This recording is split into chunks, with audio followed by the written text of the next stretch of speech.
Junior লেভেলে যেটা বলছে যে সেনাবাহিনী সরকার সেনাবাহিনীকে ব্যবহার করছে তার নিজের স্বার্থে। ১ ২ নম্বর হলো সরকার সেনাবাহিনীকে, এটা কিন্তু জুনিয়র লেভেলের, যে সরকার সেনাবাহিনীকে যেমন ব্যবহার করছে, এট দ্য সেম টাইম সেনাবাহিনীকে খাটো করতেছে।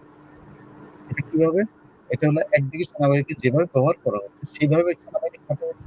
আবার সেনাবাহিনী সরকার প্রকাশ্যে যেসব অ্যা কাজকর্ম দেখাচ্ছে সেটাতেও সেনাবাহিনী খাটো ফিল করছে। সেগুলো আমি পরে বলছি। এটা হলো, আমি ফাইন্ডিংস গুলা বলি। প্রথমত হলো এটা আসলে আ আ অনেকদিন ধরে আন্দাজ করা যাচ্ছিল যে যে সেনাবাহিনীর সাথে একটা টাসল চলতেছে। এটাকে আমি বলব যে এক ধরনের অ্যা মানসিক দ্বন্দ্ব চলছিল। সেই মানসিক দ্বন্দ্বটা এখন কিন্তু সিরিয়াস আকার ধারণ করেছে। এইটা ২ ভাবে। একটা হইলো যে দীর্ঘ সময় ধরে পলিসি ডিসিশন গুলো যেটা জানতে পেরেছি সেটা হলো পলিসি ডিসিশন গুলো নিয়ে সরকারের পলিসি ডিসিশন গুলো নিয়ে সেনাবাহিনীর সাথে একটা মৌলিক পার্থক্য হয়েছে। সেটা নির্বাচন নিয়ে হোক, নিরপেক্ষতা নিয়ে হোক, বিভিন্ন বিষয় নিয়ে। আরেকটা হইলো আ সাধারণ সেনা সদস্যদের মধ্যে সাংঘাতিক রকমের উষ্মা বেড়েছে। এই সরকারের বিভিন্ন কর্মকাণ্ড এবং তাদেরকে যেভাবে মাঠে ব্যবহার করা হচ্ছে, সেই ব্যবহার করা নিয়ে তাদের মধ্যে একটা উষ্মা। এই যে মাঠে যে কমান্ডাররা আছেন, যিনি ব্যাটালিয়ন কমান্ডাররা যারা মাঠে এখন অবস্থান করছেন সারা দেশব্যাপী, এগুলো তাদের অ্যাসেসমেন্ট থেকেই কিন্তু এখন এটা বেরিয়ে আসছে যে জেনারেলরা কিন্তু আর চুপ মেরে থাকতে পারেন নাই। ওয়াকারুজ্জামান সমর্থন করে যাওয়ার পক্ষেই অবস্থান ওনার এখন পর্যন্ত।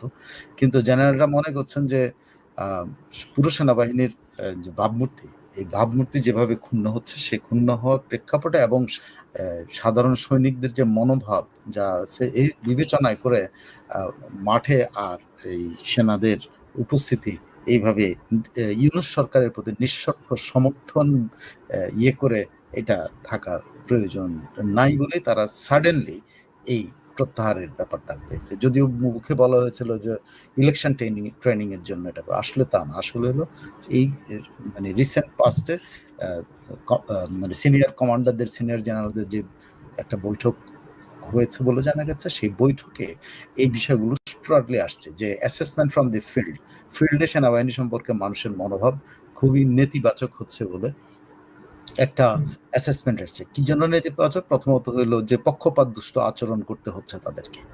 সেই পক্ষপাতদুষ্টটা আসছে যে মানে যেখানেই মব হচ্ছে, মবের পক্ষে যারা যাচ্ছে, মবের যারা তাদেরকে সেভ করতে হচ্ছে এবং কি বলে এই মানে ইয়েদেরকে যারা মবের শিকার হচ্ছে তাদেরকে সেভ করতেছে, কিন্তু আল্টিমেটলি যারা মব করছে তাদের কোনো সেনাবাহিনী কোনো ব্যবস্থা নিতে পারে না এবং এর ব্যাপারে এক ধরনের ইয়ে। এতেই যে অ্যাসেসমেন্টটা যেটা আসছে সেটা হলো যে জুনিয়র লেভেলের অফিসাররা খুব বিরক্ত। তারা মনে হচ্ছে, আমি কতগুলো পয়েন্ট বলি তাহলে আপনি বুঝতে পারবেন যে পরিস্থিতিটা যেগুলো ওদের ওখানে আসছে। জুনিয়র লেভেলে যেটা বলছে যে সেনাবাহিনী সরকার সেনাবাহিনীকে ব্যবহার করছে তার নিজের স্বার্থে। ১ ২ নম্বর হলো সরকার সেনাবাহিনীকে, এটা কিন্তু জুনিয়র লেভেলের, যে সরকার সেনাবাহিনীকে যেমন ব্যবহার করছে, এট দ্য সেম টাইম সেনাবাহিনীকে খাটো করতেছে। এটা কিভাবে? এটা হলো একদিকে সেনাবাহিনীকে যেভাবে ব্যবহার করা হচ্ছে সেইভাবে সেনাবাহিনী খাটো হচ্ছে। আবার সেনাবাহিনী সরকার প্রকাশ্যে যেসব কাজকর্ম দেখাচ্ছে সেটাতেও সেনাবাহিনী খাটো ফিল করছে। সেগুলো আমি পরে বলছি। এটা হলো, আমি ফাইন্ডিংস গুলা বলি। এবং আ অ জুনিয়ররা মনে করেন যে মাঠ পর্যায়ে যারা, তারা মনে করছেন যে সেনাবাহিনী একটা তাবেদার বাহিনীতে পরিণত হয়েছে ইউনূসের। মানে ইউনূস বন্দনা থেকে আ যে আ ওয়াকারুজ্জামানের যে ইউনূস বন্দনা, সেই ইউনূস বন্দনার কারণে ইউনূস এটাকে মানে তার হিসাব মনে করছে যে এটা তার প্রাপ্য এবং সে প্রাপ্য হিসেবে ইউনূস সরকার তাদেরকে যেভাবে ব্যবহার করছে তাতে মনে হচ্ছে সেনাবাহিনী একটা তাবেদার বাহিনীতে পরিণত হচ্ছে। একদম এক্সাক্টলি তারা নিজেদেরকে তাবেদার মনে করছে। মানে ইউনূস দ্বারা ব্যবহৃত মনে হচ্ছে। তারপরে খাটো করছে সেটাও আমি ব্যাখ্যা দেব না।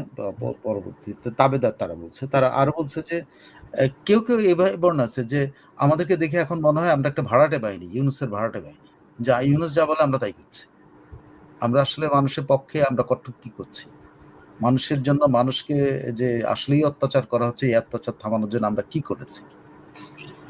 তারপরে আ তারপরে এটা একটা বড় জিনিস আসছে যে আ উপর পর্যায়ে যে অ্যাসেসমেন্টটা যে জেনারেলরা যে ইউনুস যে অবহেলা করতেছে সর্বত্র যে জুনিয়রদের যে মতামত, এটা কিন্তু জেনারেলরা নিজেরা এখন এটা ফিল করেন যে তাদেরকে মানে পুরো সেনাবাহিনীকে এবং জেনারেলদেরকে অবজ্ঞা করা হচ্ছে, জেনারেলদের মতামতকে অবজ্ঞা করা হচ্ছে। জেনারেলরা প্রকাশ্য কিন্তু গত এই যে বেশ কয়েকটা প্রেস ব্রিফিং এর মধ্যে আপনি নিশ্চয়ই মনে আছে যে কোর্টের কোর্টের বিরুদ্ধে মানে ওই যে আইসিটি কোর্টে যে বিচার, ওই বিচার নিয়ে যে তারা দ্বিমত পোষণ করেছে, মানবতা বিরোধী যে অপরাধে যে আইনটা যে চেঞ্জ করে ইয়াদেরকে যে অফিসারদেরকে বা জেনারেলদেরকে যে কি বলে সঙ্গে সঙ্গে তাদের চাকরিচ্যুতির যে ব্যাখ্যা দেওয়া হচ্ছে, এটা নিয়ে তারা দ্বিমত পোষণ করেছে। সেনাবাহিনীর সদস্যরা যে রাজনৈতিক বা পোস্ট হোল্ড করে না, পাবলিক পোস্ট হোল্ড করে না, এটা নিয়ে তারা প্রশ্ন করেছে। এগুলো কিন্তু এইগুলা থেকে আসছে,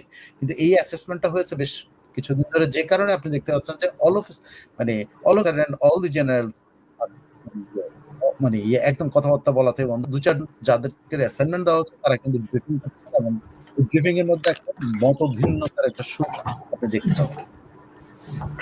আচ্ছা, এখন এখানে যে এটা আরেকটা ইয়ে হচ্ছে যে সেনাবাহিনীর জুনিয়র লেভেলের ইয়েরা বলছেন যে সেনা বড় জেনারেলরা বা বড় ইয়েরা তো তারা ক্লাবে যান, তারা ক্লাবের মতামত পান, তারা তাদের পরিবার যারা তাও ক্লাবে যায়, সেই ক্লাবের মতামত নিয়ে আসে, তাদের সন্তানরা বিশাল বিশাল ইউনিভার্সিটিতে যায়, সেখান থেকে তারা মত নিয়ে আসে, সেই মত আমাদেরও চাপানো হচ্ছে। কিন্তু জুনিয়রদের কি কারণে? কারণ আমরা পরিবারের মধ্যে সমালোচনার মুখে পড়ছি। এটা ডেঞ্জারাস। সেনাবাহিনীতে কিন্তু এই জিনিসটা খুবই ডেঞ্জারাস। যখন সেনা সদস্যরা ফিল করে তার ফ্যামিলি মনে করছে, আপনি বিডিআর এর বিদ্রোহের সময়ের ঘটনাটাও কিন্তু এই দিকেই আপনি মনে আছে লিফলেটটার মধ্যে লেখা হয়েছিল স্বাভাবিক সৈনিকরা আর এটা নিতে পারছে না, যে তাদেরকে দাড়ি পাল্লা পাল্লা তারা মুদি দোকানদারের ভূমিকায় তাদেরকে ব্যবহার করা হচ্ছে। তাদের পরিবার এটা নিতে পারে নাই। ২ নম্বর আরেকটা ব্যাপার হলো যে মুদি দোকানের ইয়ের সময় যে অভিযোগটা হচ্ছে যে জিনিস কম দেওয়া হচ্ছে, এই কম দেওয়াটা তারা মনে করছে তাদের পরিবাররা, এদের মতো পরিবাররাই তো এটা কেনাকাটা করে। তো সেই একই ধরনের কিন্তু পরিবারের মধ্যে জিনিস আসছে যে জেনারেলরা বা বড় অফিসাররা তারা ক্লাবের মতামত নিয়ে আসে, রাও ক্লাব মতামত, গলফ ক্লাবের মতামত, বিভিন্ন ক্লাবের মতামত তারা সামনে নিয়ে আসেন। কিন্তু আমাদের মতামতটাকে, আমাদের পরিবার আমাদেরকে খারাপ ভাবতেছে, আমাদের পরিবার মনে করে যে আমরা মানুষের প্রতি অন্যায় করতেছি, আমাদের পরিবার আমাদের সমালোচনা করছে। এই যে পরিবারের মধ্যে একটা এই জিনিসটা কিন্তু সামনে আসছে, কিন্তু ব্যাটালিয়ন কমান্ডাররা এবং টুআইসিরা কিন্তু এই জিনিসটা জানিয়েছে যে সেনা সদস্যরা তার বিব্রত, তাদের পরিবারের কাছে বিব্রত। একাধারে আসছে মানে কোন সেনা সদস্য, এখানে তো মাপ করা যায়নি যে ধরেন কারো বাড়ি কুড়িগ্রাম, তার কুড়িগ্রামে দেওয়া যাবে না, এরকম তো না, এটা তো ব্যাটালিয়ন হিসাবেই গেছে, ওরা তো সবের কিছু ধার ধারে না।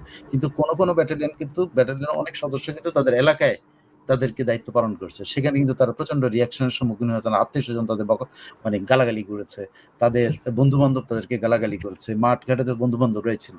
ওখানে তো বাংলাদেশের এখানে তো ওই যে সিভিল প্রশাসনের মতো যে আপনি বদলি করবেন তার নিজের জেলায় করবেন না, এটা তো ব্যাপার না। এটা তো ব্যাটালিয়ন যেখানে গেছে সেই এখানে একটা ব্যাটালিয়ন যখন বগুড়ায় গেছে, বগুড়ায় তো গেছে, নোয়াখালীর লোকও গেছে, আবার বগুড়ার লোকও গেছে, তাই না? তো বগুড়ার লোকরা কিন্তু সে খুব মানে ফিল করছে যে তার আত্মীয় স্বজন তাকে, এই যে একটা সামাজিক সেনা সদস্যদের ভিতরে একটা সামাজিক যে প্রতিরোধের একটা মানসিকতা, যে সামাজিকভাবে তারা নিগৃহীত হচ্ছে, এই কাজ তারা করতে চায় না। এই কারণেই কিন্তু খুব দ্রুত গতিতে কিন্তু এই ৫০ সদস্য ৫০,০০০ বা ৫০ ভাগ সেনা সদস্য সরিয়ে নেওয়া হচ্ছে, এবং খুবই নীরবে সরিয়ে নেওয়া হচ্ছে বিভিন্ন জায়গা থেকে, এবং বলা হচ্ছে যে ৫০% না, পারলে আরো বেশি তারা সরায় নেবে। কারণ তারা আর এই ভাড়াটে বাহিনীর কাজ করতে চায় না, তারা তাবেদারের মতো কাজ করতে পারে না, তারা এই ইউনূস সরকার তাদেরকে দিয়ে কাজ করে আর তাদের বাহিনীকে খাটো করছে।